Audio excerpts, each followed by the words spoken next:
All right, okay, listen, we're heading out. Just make sure she's asleep by 7, right? She needs a good rest, okay? I'm way ahead of you, yeah? I'll change her nappy, then she's going to bed. Oof, babe, I'm sorry, I usually last longer than 15 seconds. Wait, hold on a sec. Is that Caitlin in a River Plate crowd? What the heck is she doing there? Have they just thrown out a kid from the stand?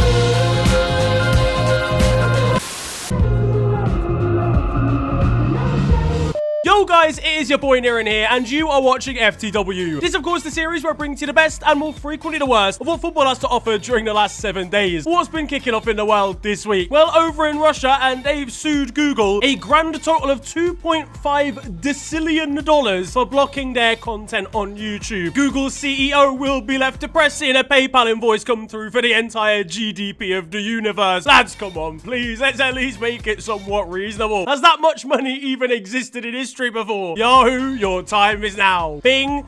Yeah, you man are still not. Then YouTube's gonna be doing their best to keep hold of their stuff when Russia's president demands taking their sofa and fridge as damages. Vladimir, you're not going in. Ah, what a month, eh, lads? Captain, it's the first day. So, Real Madrid are shit now. Eric Ten Hag's been taken out the back of Old Trafford and been shot, and a glorified Ferrero Rocher has football Twitter turning into freedom-fighting terrorists. So, a normal day at the office. After having Fabrizio Romano tell us that Vinny Jr. was gonna win the Ballon d'Or since roughly 2003, reports came out in the days before that it would actually be Rodri taking home the award. Not one kid has ever grown up saying they wanted to be like Rodri. Dusty baller. Vinny seemingly thrown the Ballon d'Or away. This led to himself and the Real Madrid squad not travelling to Paris for the ceremony in an act commonly described as childish. Seville's admin was confirming that himself and the rest of the team wouldn't be travelling either. It's a shithousery award for the Spanish side, and over at West Ham, Andy Irving had to respond to claims saying he wouldn't be involved after being snubbed too. The real reason? Kylian Mbappe's criminal record stopped them from getting through security after his La Liga performances. I've asked people on social media what they thought about the rankings for the award. Toni Kroos replied saying, where do we start? Him actually wanting a black man to win the award is a surprise in itself. But speaking of surprises, and imagine this one had actually been a shock. Florentino Perez sat in the front row, realizing his main man has been snubbed. And the winner is Rodri. Oh, wow. Out your fucking mouth! Poor George Weah was getting heckled from the crowd just for trying to announce who the winner would be. Suspense, everyone. The identity of the heckler was later revealed. Ballon d'Or, Ballon d'Or, Ballon d'Or. The official broadcast, by the way, of the actual Ballon d'Or L'Equipe one was using fucking Vinny memes that had been posted on Twitter in an act of serious disrespect. Meanwhile, Real Madrid fans were struggling to direct their anger at the right places. Rodrigo de Paul, for example, over on Insta, not the right one. Even Olivia Rodrigo was getting it. Must have been a confusing time for Real Madrid's other Brazilian winger. I'm like, what did he say fuck me for? At this point, they'll be going at this Rodrigo, who's the 34th most popular in the world apparently, and is quite literally only a tattoo artist. Fellow Brazilian Richarlison was left absolutely fuming by the decision, saying that he doesn't want to even win the award. Richarlison getting involved in a Ballon d'Or debate is like me arguing about who has the strongest anterior cruciate ligament. Vinny took to Twitter to say that he worked 10 times as hard if it was needed. Meanwhile, Flamengo had their statement ready. In the legend of King Arthur, he draws his sword as no other was able, and proves his nobility in the legend of our king. Another Arthur wore the mantle with the same naturalness and— what the fuck are we doing? Why are we doing up Shakespeare for a man that's got about 4 goal contributions for his country? I understand the sentiment, okay? If you believe that Vinny was deserving of winning it, I understand. Because he had an undoubtedly unbelievable season. He won La Liga and won the Champions League and was important in the Champions League final, crucially. But on the other hand, meanwhile, for Rodri, he won the Premier League with Manchester City and then also won the Euros with Spain. He was important in both of those victories, apart from being injured in the second half of the final, not his fault. I'd say Rodri edges the trophy debate on that front, and I think he definitely edges consistency as well. Now for me, I really like Vinny Jr. I think he gets an unfair rap, but I like him a lot. You know, very much a big advocate for what Vinny Jr. has been able to do in anti-racism campaigning in Spain. But to say it's just race, honestly, like, I do think that's actually a bit of an insult to actual race issues, because Rodri has been very good and is consistently very important talent for Man City. They practically crumbled and fell apart anytime he wasn't available last season. Plus, he scores bangers and important goals too. The revisionism on Rodri has been crazy, saying that he just receives the ball from centre-backs and passes it forward. If you think that Vinny deserved to win the Ballon d'Or, totally understandable, to be honest with you. But I think it's far too close to say that it was a complete robbery, and Real Madrid not going is just bad sportsmanship in my opinion. When Messi and Ronaldo were going blow for blow, they would still turn up. Though in defense of Vinny Jr., I've seen a lot of people talking about how he's been disrespectful and he's a dickhead or whatever, in comparison to Rodri being squeaky clean. Emi Martinez winning stuff like the Yashin Trophy is proof that it doesn't come down to behaviour ultimately. Plus, Rodri got sent off for choking someone against Forest, and the comments about Gibraltar being Spanish were in very poor taste as well. So if any journalists have said that they've chosen Rodri because of sportsmanship alone, they might be racist. But for most, it just seems like it's a consistency thing, and for me personally, I think Rodri's had a marginally better year. What we should be outraged about is this horrible layout for the results graphic. This has been designed by a blind man with diabetes. How come you've got a fucking night trader and a fucking Timberland boot on? I've got diabetes. First names, surnames, and nicknames all mashed together. It goes 1, 2, 3, and then 17, bruv. And also, Carlo Ancelotti winning Coach of the Year when Xabi Alonso went unbeaten, invincible, and dethroned Bayern Munich is disgraceful. In other news, and apparently, Real Madrid actually want to sign Rodri now. If you can't beat them, then buy them. Florentino Perez will have him training with the dinner ladies when he arrives so that Vinny Jr. wins the award next year. The Brazilian won't be too pleased when he sees Rodri walk through the door for the first time. The Man City DM thanked his girlfriend in his speech. His dad will have been watching at home, fuming after spending all his money on shin pads growing up. Meanwhile, for other people arriving at the awards, and Alejandro Garnacho's suit was an interesting one, using his trousers there to smuggle in his brother's brain-dead Twitter opinions. Levi Jeans. On stage, meanwhile, and George Weah and Didier Drogba had a scalp shake, Bluetoothing thoughts to each other, clearly. But in conclusion, truthfully, just don't care. Honestly, awards are always a scam. Vinny Jr. is a fucking unbelievable footballer, and so is Rodri. Just be more like Erling Haaland, sacking off the awards so you can go and watch a random Swedish First Division game. Fucking hell. Well, I hope nothing else bad happened to Vinny Jr. this week. Yeah, no. Lamine Yamal, and Lamine Yamal into the roof of the net. He scored his first goal in a Clasico. Barcelona absolutely battered Real Madrid at the Bernabeu in a historic 4-0 victory. Yeah, they're actually good again now, lads. I'm not gonna lie, the banter era might be over. Fuck it, that Rodri Ballon d'Or, slap another goal on there as well. This one was absolute cinema. You had Lamine Yamal doing the karma celebration, and Real Madrid's unbeaten record over one game before Barcelona's 2017-18 one. The highlights for this one, pretty rudimentary though, not gonna lie to you. Kylian Mbappe was offside 8 times in this game. He's been offside for 17 of Real Madrid's overall season at 24 offsides as well. Call him 007, the sevens for being beyond the final man. He looked like a totally different version of himself here in El Clasico. An offside compilation, by the way, uploaded by the league, is insane. I've never even seen that before. But to be fair, Barcelona's record is incredible. They've got 77 offsides they've claimed from opponents this season. That's double the next best in Europe. Hansi Flick takes this very seriously. Are you taking the fucking piss? Why is the potato beyond the Yorkshire pudding? I'm starting to realise now why Vinny Jr. didn't win the Ballon d'Or overall. It's Barcelona's highlight. He actually said, apparently, allegedly, by the way, in an altercation with Gavi, that don't worry about the result because he'll win the Ballon d'Or this week. Gavi will be showing him the results sheet up close this weekend. And Thogden wasn't really helping with Real Madrid supporters. No. Lewandowski makes it 2-0 right in front of us. Oh, wow. It's kicking off. Oh, it's kicking off. Guys, calm down. It's just football.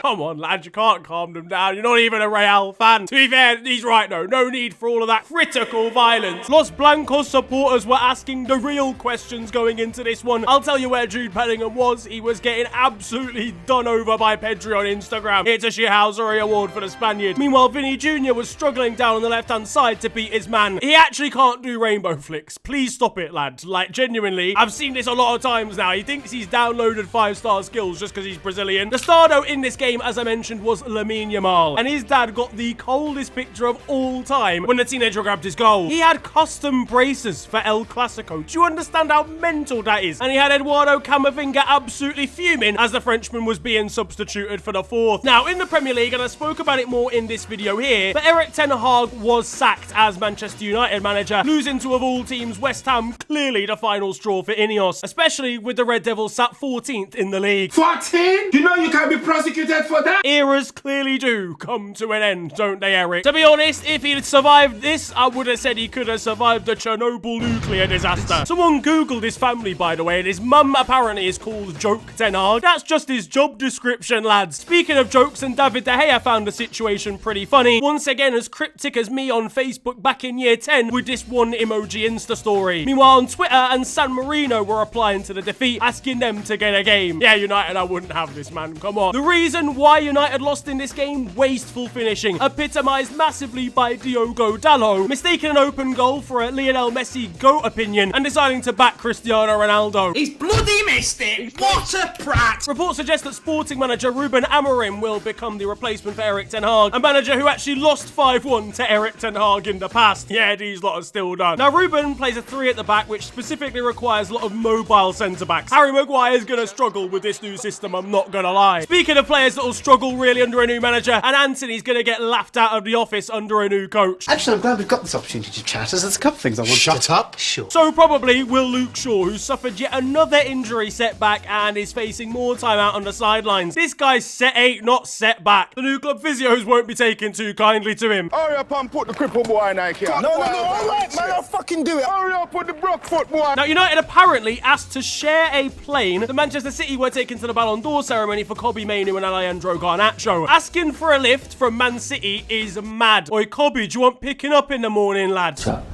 don't beg. It's disgusting. Fucking hell, man. You lot are actually broke, bro. Ineos will be confident of their money-making schemes, getting Garnacho on a Ryanair flight despite spending £6.8 billion a week on wages. Working hard, securing the coin.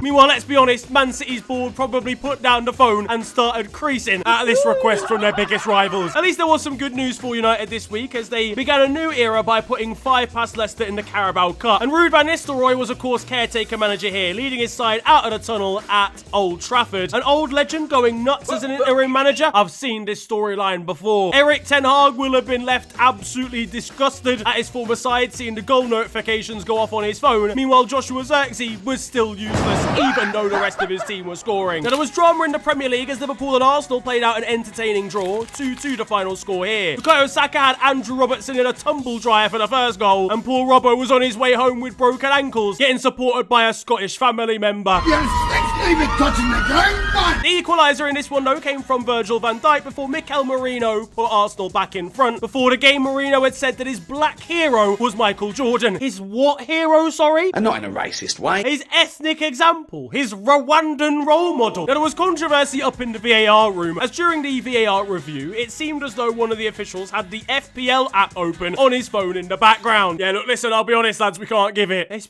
a perfectly legal goal. It's literally onside. Nah, my dad's captain, Mikel Merino. Unfortunately, I can't let this one slide. The official was feeling mixed emotions, getting the right decision, but going down in his mini-league. To be fair, talking of bad decisions, Konate challenged Martinelli, could have been a pen. Arsenal had a goal disallowed for a foul on Quaveen Kelleher, which definitely wasn't a foul. AFTV would have been doing up citizens' arrest as the referee tried to lead the Emirates at full time. Now, though, it's time for a Carabao Cup update. Pep Guardiola was thwarted once again by Tottenham Stadium curse as they were knocked out of the League Cup 2-1 by Spurs. These lot are a completely different team when they face up against Tottenham away. Man City shat the bed against these lot once again. Meanwhile, Mickey van der Veen just clearly shat himself. And Richarlison did the exact same in front of goal with this miss. There's no need to worry for him about the ethics of winning a Ballon d'Or, mate, because you're just shit. Liverpool edged past Brighton 3-2 and are making it into the final 8-2. Shout out to our Czech goalkeeper, Vítězslav Jaros, who spent last season on loan winning the Austrian Bundesliga. He's come back and been amazing as well. We've got our own 4 good goalkeepers. It's going to be a free-for-all for the goalkeeping coaches next season. But we're not going to be playing Chelsea in the final. What the fuck is the point? At Arsenal, and Ethan Wanyeri scored an absolute screamer against Preston. The kid is genuinely special. Meanwhile, for Villa versus Crystal Palace, and one Villa fan wasn't too pleased with Munoz of the Eagles. Hold on, he's 13. This kid's got a mustard stain on his iPad and he's dishing it out like this. Though the entertainment on the pitch wasn't quite as good clearly at Sheffield Wednesday versus Brentford, as this fan was solving a Rubik's Cube in the crowd. Now back at Villa, and John Duran was being the people's hero with some wholesome stuff, helping out this kid for an accuracy test before kickoff. Oh, wonderful, wonderful, wonderful. How good is he? Not quite as wholesome scenes at Ipswich, where Harry Clark made his first Premier League start. Now that sounds great, until you realise that he scored an own goal, gave a penalty away, and then got himself sent off. Kieran McKenna will have had some harsh words for him in training on Monday. You don't have future here. You don't have future. You can never make it. We've got a granddad now in the crowd doing the Cole Palmer celebration for a corner kick. Meanwhile at Brighton, and they drew against Wolves after wasting a 4v1 situation to concede about 10 seconds later. My head would be on Jupiter. And at Fulham, Anthony Robinson wanted his Trailblazer foot card because he couldn't afford it from EA, and they said no. That's a violation. It's literally him, bruv. At Manchester United, meanwhile, and Chido Obi Martin, a very, very highly rated and very highly talented young striker, joined the Red Devils from Arsenal over the summer. He made his debut for the under-18s at the age of like 16 still, and scored a hat-trick in 15 minutes. This kid is sensational. This is the biggest fumble of all time from the Gunners. Although, to be honest, he scores far too many goals for Mikel Arteta to want to play him as a striker. It's a disgrace. Now in Italy, and Inter versus Juventus was a crazy, crazy football match. A 4-4 draw here. Absolute scenes. Genuinely the game of the week. Before the match, and one Inter account said that it'd been like 4 years or something since the last time they conceded 4 goals. Yep, that aged like a pint of double cream. Before the game, though, there was at least wholesome stuff between the Thuram brothers. Of course, Marcus is a star for Inter, and his younger brother signed for Juventus during the summer. They hugged it out before kickoff. Thuram Jr.'s teammate, though, Francisco Conceição, was on serious creative duty during this one, except he dribbles like he stopped responding. Juventus are the old lady, and they defended like they had a hip replacement too in this one. Defender Danilo probably has had a hip replacement given his age. His communications with Keelan Yildiz will have been pretty generational. And speaking of the Turk, he was sensational, grabbing himself a late brace, rescuing a point for Juve. He's going to be a brilliant footballer. So speaking of Juve, and Luka Vlahovic, not quite as good this week with his miss against Parma. Yeah, man, I call him Vlakaka at this rate. That's actually an insult to Lukaku, to be honest with you, who made it 100 goal contributions in his Serie A career for Napoli this week. The Timberlands are firmly off. On Sky Sports now, and Giorgio Chiellini appeared on the overlap. Turns out he's an absolutely massive Roy Keane fan. He picked this one up over on our good friend Ellis's show for classic football shirts and had to wear it in front of his hero. Fiorentina absolutely duppied Roma this week, with Mats Hummels getting subbed on and scoring an own goal. Clearly wanted to get the manager sacked and bring Jose home. Man of the match, though, in this game, well, not a man really. Feline of the match. This cat is adorable, roaming down the right-hand side. Meanwhile, there was more drawing than Picasso's notebook down in the second division, as in Serie B, clearly nobody wanted to win whatsoever. In Germany now, and Bayer Leverkusen received a taste of their own medicine, dropping points in the 90th minute to Werder Bremen. Xabi Alonso was absolutely fuming with his opposition manager at full time. You dare use my own spells against me, Potter. At Frankfurt, and Omar Marmouche is continuing his sensational season, the Egyptian bringing out a special Halloween celebration for his goal in the DFB Pokal. Meanwhile, down at Hamburg in the second division, they produced perhaps the most aesthetically pleasing team photo of all time. Not quite as pleasing scenes if you're a defensive coach in that division, though, as Nuremberg played out an 8-4 game. How does a game even end up like this when you're actually using goalkeepers? Meanwhile, down in the third division, Hansa Rostock and Essen fans saw clashes between pedestrians and trains. Yet a train was stopped, and the opponent's ultras threw rocks and other projectiles at it, smashing up windows to try and delay them getting to the match. The one man who was simply heading to the city on a little day out was very confused indeed. Guys, I'm gonna be honest, I just wanted to go to the Transport Museum. Oh, Jesus! In Spain, and Diego Simeone celebrated reaching 1,000 games as a manager for Atletico Madrid. Record-breaking stuff. Antoine Griezmann's been involved in 1,001 of them. Meanwhile, in France, and Rodez, or Rodé, their goalkeeper scored in the 97th minute. Shout out to Lionel Mpacienzao for rescuing a point here for his teammates. Now there is time for your goals of the week. We got some interesting strikes this time. First of all, heading to Trinidad and Tobago, where Jules Harbo has had to improvise with this ball into the area. A lovely little backheel finish. In Northern Ireland, and at Portadown, take a bow Shay McCartan, who's picked up the ball from long distance from the halfway line and launched it over the keeper with some hilarious commentary to back it up.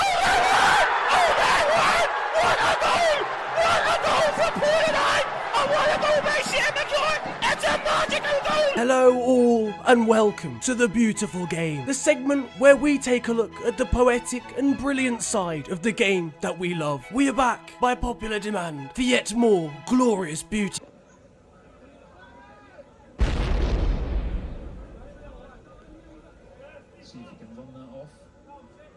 And that concludes The Beautiful Game. Now, over in Saudi Arabia, and as the shot exit from the King's Cup of Ronaldo's Al Nassr, and Cristiano Ronaldo missed a late penalty here to see his side go crashing out in a round of 16. Not only that, but the penalty absolutely clattered a small child. Get this man cancelled immediately. The kid was left in a critical condition.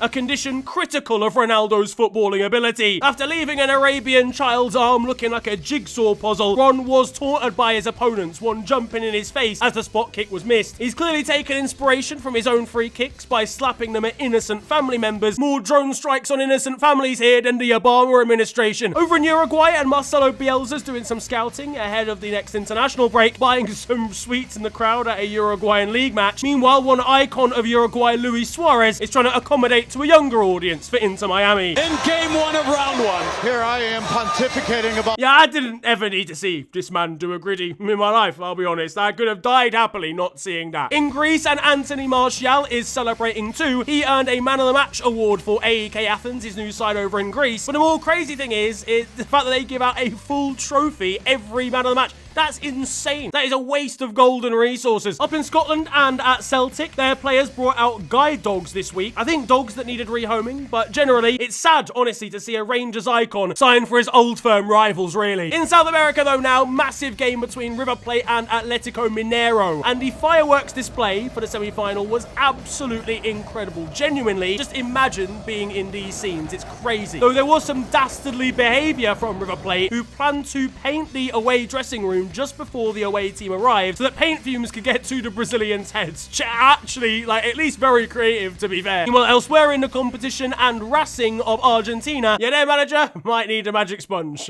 He's got himself injured down on the touchline. Staying on the South American vibe, though, and at Flamengo... Right, well, it is just a high boot, isn't it? Realistically, come on now, lad. Meanwhile, in Estonia, we've got a VAR decision that has been made. The referee has come to a conclusion, but this defender clearly isn't too happy with the decision that's been made. Now, there was drama in Iceland for the final day of the season, and the two teams that had a chance of winning the title were facing off against each other in a do-or-die, winner-takes-all game. The two teams involved, Vikingur and Breidablik. I don't know if that's actually pronounced as a D. I think it is. Either way, Breidablik ended up winning the game 3-0 on the final day of the season and overtook their rivals to claim the Icelandic throne. Before the game, though, and Vikingur had actually put up an extra temporary stand just for the sheer amount of fans that would want to be going. However, before kickoff the night before, Breidablik fans broke into the stadium and spray painted it green, the colours of their team, as a response, and then came out victorious. Yeah, it's a shithousery award. In Mexico now, and clearly someone has let off a pretty toxic smell down at Chivas, because he's locked down on the suspect. Yeah, they're not happy with it. From violent smells to violent acts, though, now. I'm not actually sure where this clip is coming from. It might be Indonesia, but correct me if I'm wrong. We've got a punch and a kick coming in, a clear red card, only for instant karma, and an absolute free-for-all to break out.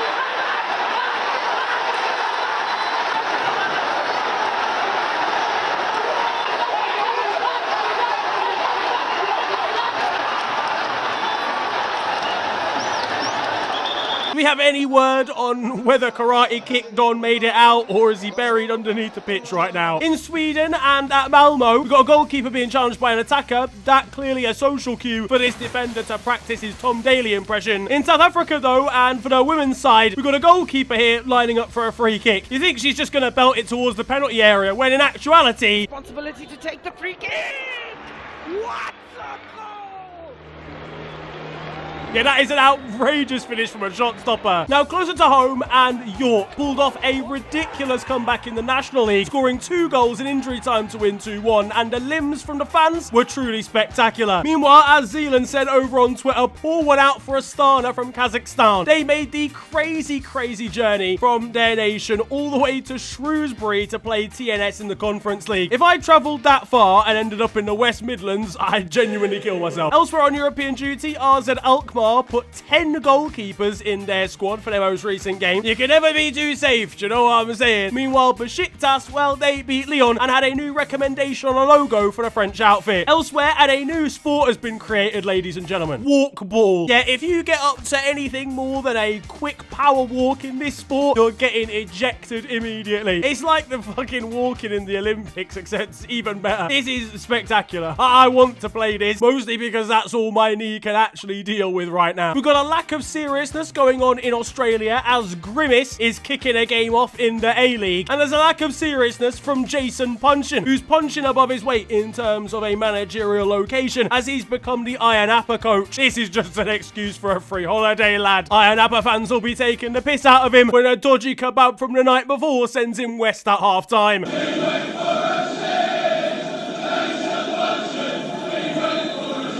Meanwhile, our favourite lower league side, or just part-time amateur team, Boiler FC, are once again on the thick end of a losing result here. Defeated 24-5, and in their words, due to a lack of depth on the bench. Who's usually on the bench? What, Zinedine Zidane? Yeah, boss, I'm not gonna lie, I don't think I'm fit for this one. Fucking hell, Zinedine, you got 19 to score. It's okay, lads, alright? It's a minor, it's a small margin of defeat, alright? Trust the process. We might need to trust the process over in Asia at the SAFF Women's Championship, where a semi-final has ended in 172 minutes of football. Was someone born mid-match? What the fuck is going on here? In Canada now, and a supreme level of skill here being required for an Olympico goal straight from a corner at Atletico Ottawa from Ollie Bassett. Beautiful goal here. Not so much beauty going on in Algeria though, instead scary scenes as a goalkeeper by the name of Kenchella was hit by a firework for USM. Yeah, dodgy stuff really. Honestly, supporters need to be banned for life if they're throwing projectiles like this onto the pitch. It's so dangerous. In Uganda now, and we've got one of the free kicks of all time.